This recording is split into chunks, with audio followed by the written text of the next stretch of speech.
Good morning, good noon, good evening Philippines and to the seven continents of the world.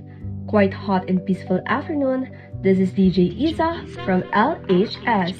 And this is DJ Sassy from LHS. You are listening to another episode of BenCab Radio 7.5, whereas by listening, you gain something. For this episode, we would tackle another national artist in the Philippines, which is Francisco Sionel Jose, or commonly known as F. Sionel Jose. He was one of our national artists under the category of literature. Who was this Jose? Did he have any impact in our country? Let's find out. F. Sionel Jose was a journalist and fictionist, born in Rosales, Pangasinan in 1924 and died on January 6, 2022. Jose attended Rosales Elementary School and Far Eastern High School.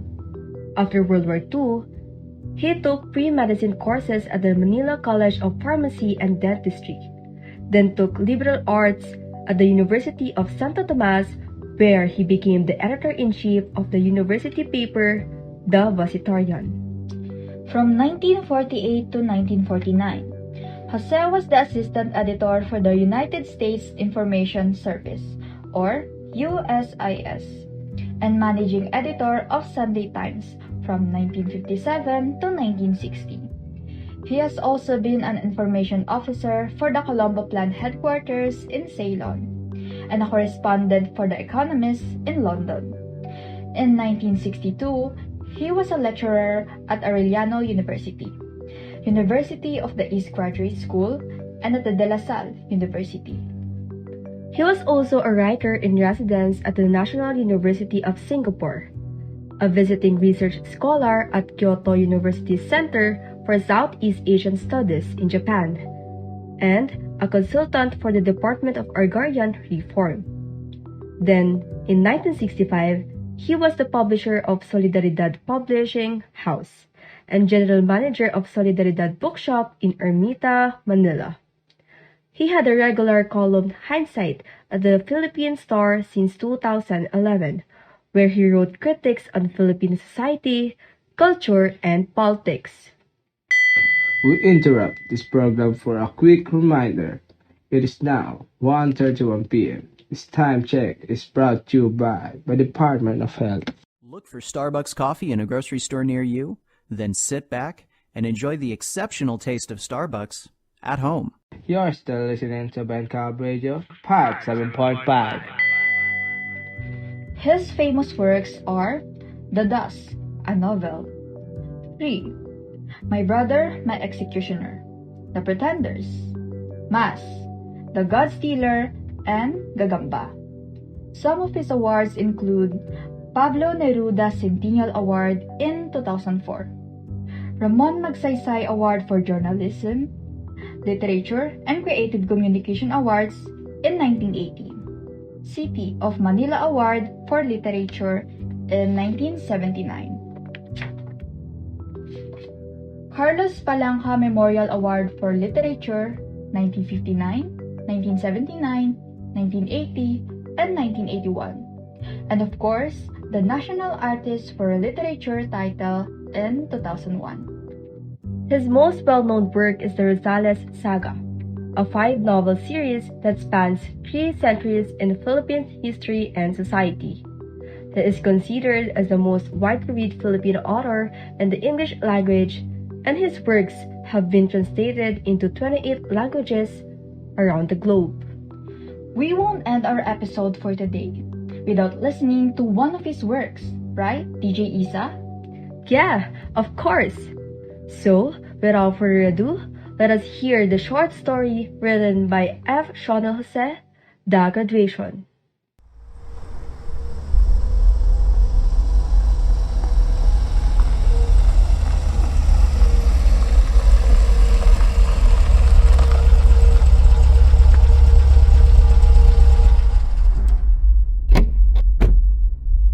I always knew that someday after I finish high school, I'll go to Manila and to college.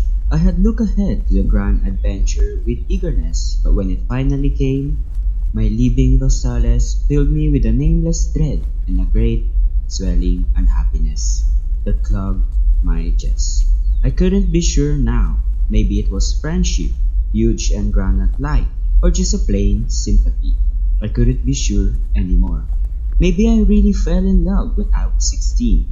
Her name was Teresa. She was a proud, stubborn girl with many fixed ideas, and she even admonished me. Just because you came, you'll be accepted.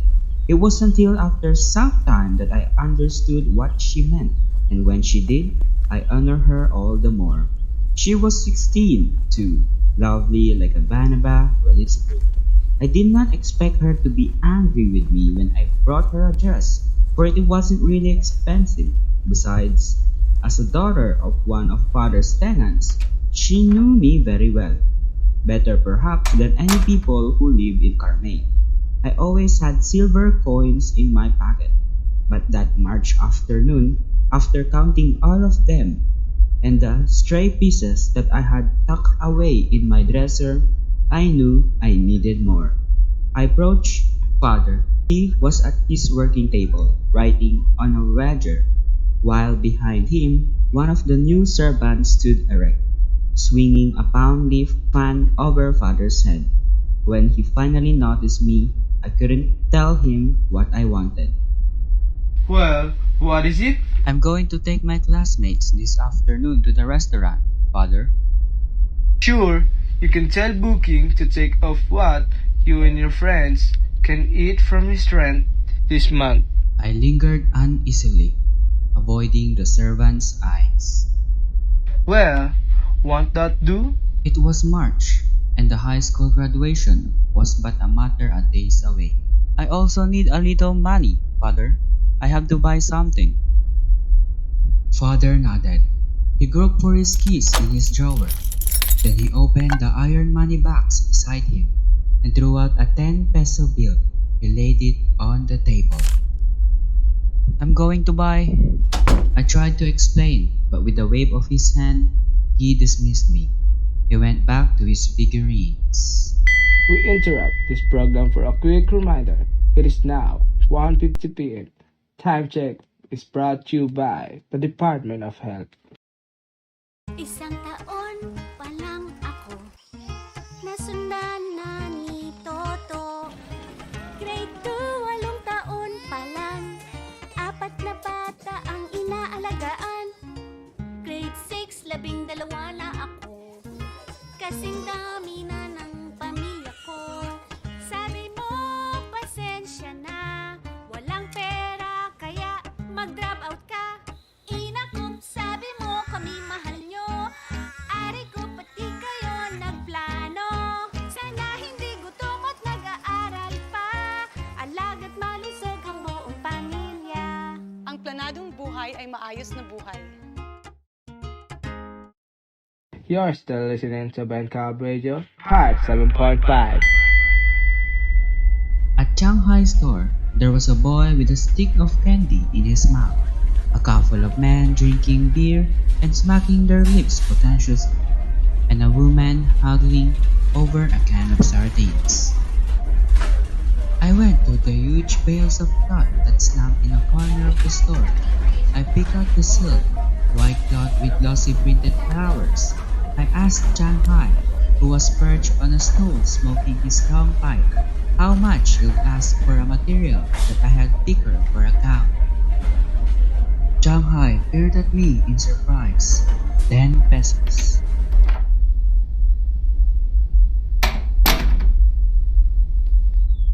With the package, I hurried to Carmay. In the thickening dusk, the leaves of acacias folded and the solemn mellow chimes of the angelus echoed to the flat, naked stretches of the town. Teresita and her father lived by the creek in Carmay.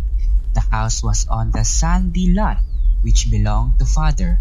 It was apart from the cluster of huts peculiar to the village, its roof as it was with the other farmer's house, thatched and disheveled. Its walls were battered furry leaves.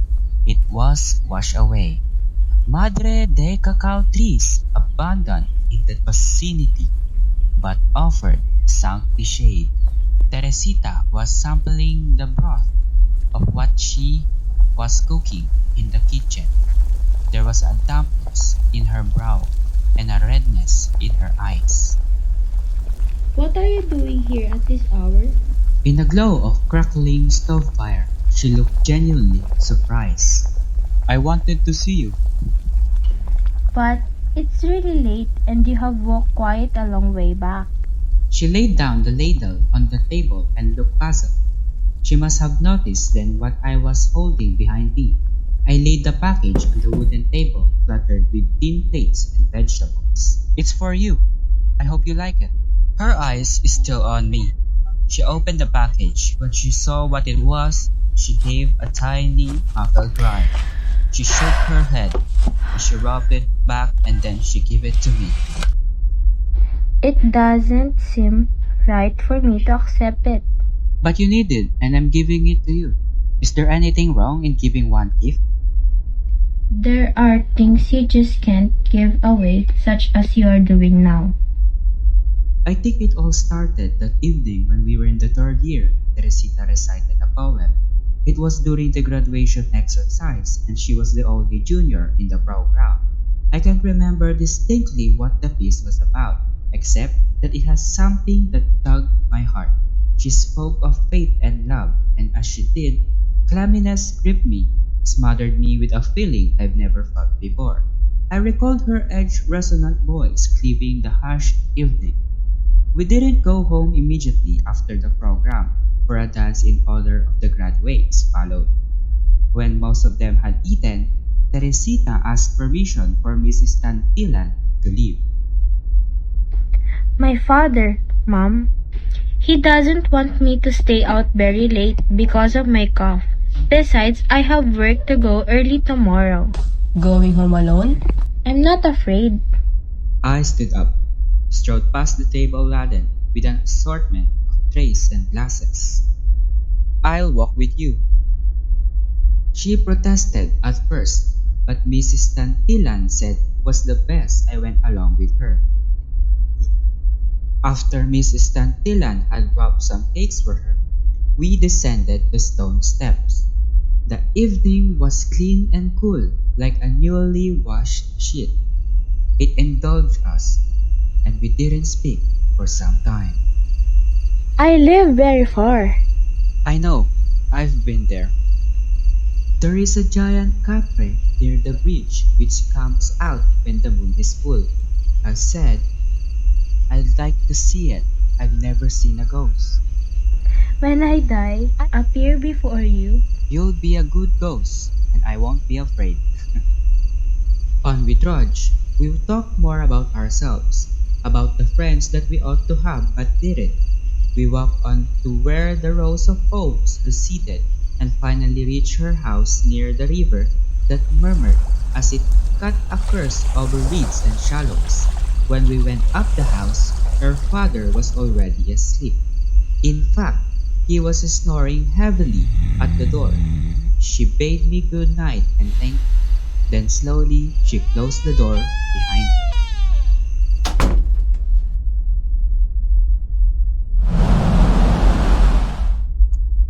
So, the eventful year has passed. The rains fell, the fields became green, and the banabas in the yard blossomed. It was time for Teresita and I to graduate. Throughout the whole hot afternoon, we rehearsed our part for the graduation program.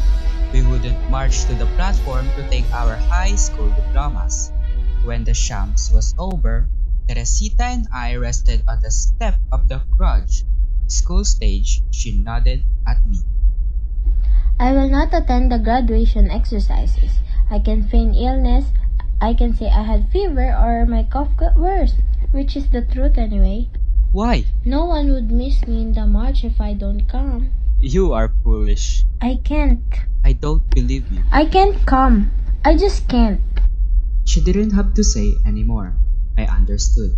And that afternoon, I asked money for father to buy a graduation for Teresita, and on that same week, Father ordered Teresita's father, who farmed a lot in Delta in Carmay, to vacate the place as father had sold it. Teresita's father had to settle in hills of bungalow where there were small, vacant parcels, arable patches, and the otherwise rocky mountainside. There, he might literally scorch the earth to eke out a living. April. A hot glaring sun filtered rudely through the dusty glass shutters and formed a dazzling puddle on the floor where father lunched. The dogs that lounged in the shade of the acacia trees tucked their tongues and panted. From the kitchen window, Sepa, the maid, asked me to come up the house. She said father had something important to tell me. He was at the balcony reading and fanning himself languidly. The question he asked stunned me. When do you want to leave for the city? For some time I couldn't speak. The summer vacation had just started, and the college opening was 2 months away. It all depends upon you, father. You'll leave tomorrow then? But father, June is still away. College doesn't start till then. You will grow older and realize how important is this thing that I'm doing. You will hear many faces. You will outgrow boys' swims in the city. You will meet new friends. The time will come when you will return to me a man. Yes, father. We interrupt this program for a quick reminder. It is now 1:50 p.m. Time check is brought to you by the Department of Health. Ang Jolly Savers ay nagpupugay sa matatapang nating office mates. Si Andres, hindi umaatras sa nag-i-invite lumabas. Kahit kapos ang budget, lunch out siya. Ang laging sigaw niya, "Sugod mga katipid!" Tapang ni Andres. Walang takot sa lunch out ang naka-Jolly Savers. Yum Burger, 35. Burger Steak, 50. Jolly Spaghetti, 50. Prices vary. Sulit sarap bestsellers, Jolly Savers. Call hashtag 87000 and order your Jollibee favorites now. You're still listening to BenCab Radio, Part 7.5. The dark came quickly. The sun sank behind the coconut groves of Tomana and disappeared below the jagged horizon. Before the twilight thickened, I left the house and journeyed into a world where the houses were decrepit, where the urchins were clamped most of the time in coke rugs, and when the stranger would stumble in their minds. They gaped at me with awe. I went up, and when Teresita's father recognized me in the light of flickering kerosene lamp hanging from the rafter, a shadow of a scroll crept in his leathery face. When I said, "Good evening," he retained his sour mien, returned my greeting, then he walked out and left us alone. "I'm leaving." Teresita wiped the soap sun from her hand. She had finished the dishes. "I'll go to the city tomorrow to study. Father is sending me there." She said nothing. She just looked at me. She walked to the half-open window that bared the benign banks of the river and the black fields. Your father sold this place, you know. "I'm very sorry." There's nothing to be sorry about. "Yes, there are many things. Won't you go to school anymore?"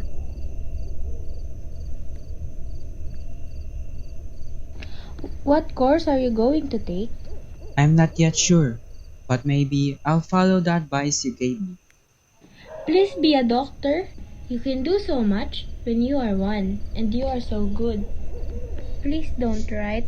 "But I will." Besides, it will not be necessary. Thank you very much for coming to see me.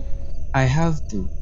She followed me to the door. She called my name as I stepped down the first rung, and I turned momentarily to catch one last glimpse of her young, fragile face, and on it, the smile half-born, half-free. Please don't write. It's useless, you know. "But I will." I will.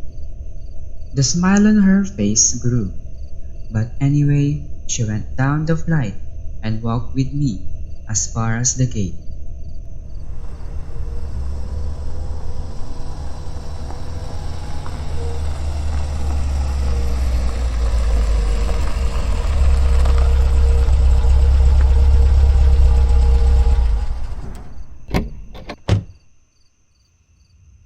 The children who played raucously nearby stopped and howled at us, and in the other houses, though it was very dark, I knew the farmers and their wives watched me leave, knowing how it was going to be with us, how I would leave Teresita and thus make her father happy, how I will forget everything, the orchids I gave her that now adorn her window and which I am sure would someday wither, the books I lent her which she rapaciously read, the neat eager laughter that welled from the depths of her, I would forget, too, how we hummed to the music of the town brass band, and walked one sultry night from the high school of Carmay.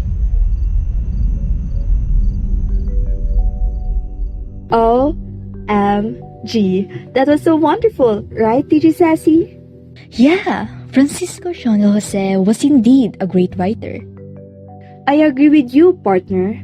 But now, let us move on to the elements of the story. Who are the characters in the story, DJ Sassy? There are only 4 characters in the story. The first one is the narrator. He is a rich boy that left the province to study in the city, and the one who truly loved Teresita. Second, Teresita. She is a poor girl and daughter of the tenant. Third, Miss Santillan. She is their teacher during their high school years. Fourth, the father of the narrator, the one who sent his son or the narrator in the city to study. The story takes place in a province, particularly in Rosales, Pangasinan. What do you think is the conflict in the story, DJ Sassy? The conflict is man versus man. It is between the narrator and his father since he wants to send his son to the city to study. The author also used imagery and flashback as a literary techniques in writing the story. Additionally, it was written in first-person point of view.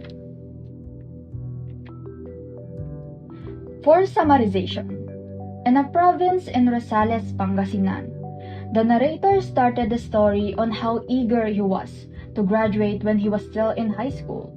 But when he remembered the people and the place that he was left behind, a great swelling unhappiness clogged his chest, especially when he remembered the girl named Teresita. On March afternoon, he approached his father asking to give him some money because he wanted to buy something that he will give to Teresita. He went to a huge bales of cloth in the corner of the store and picked out the silk cloth with glossy printed flowers that cost him 10 pesos.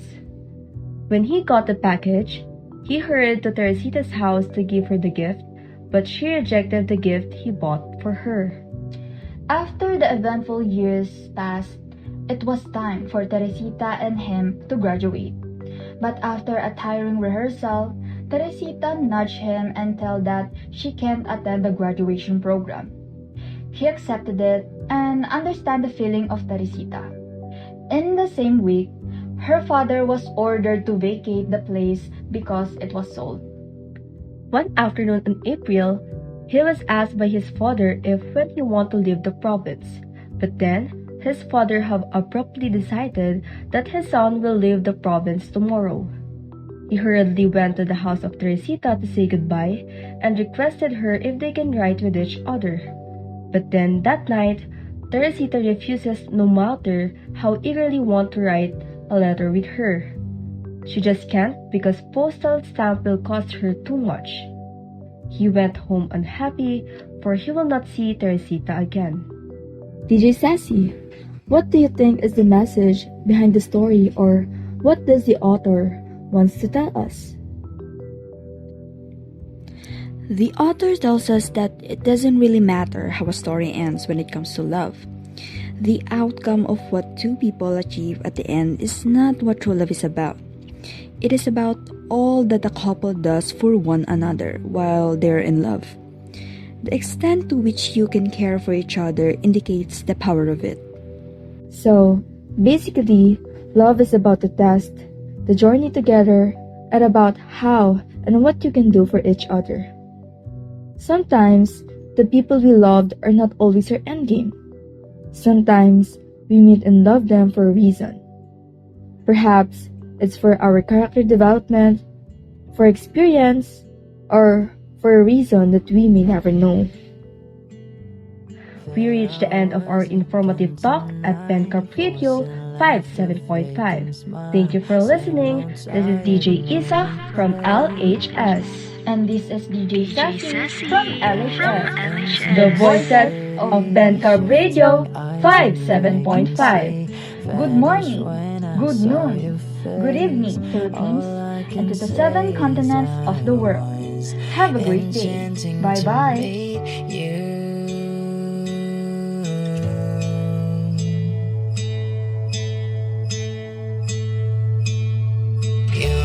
Whispered, have we met? Across the room, your silhouette start to make its way to me. The playful conversation starts. Counter all your quick remarks like best notes in secrecy. And it was enchanting to meet you.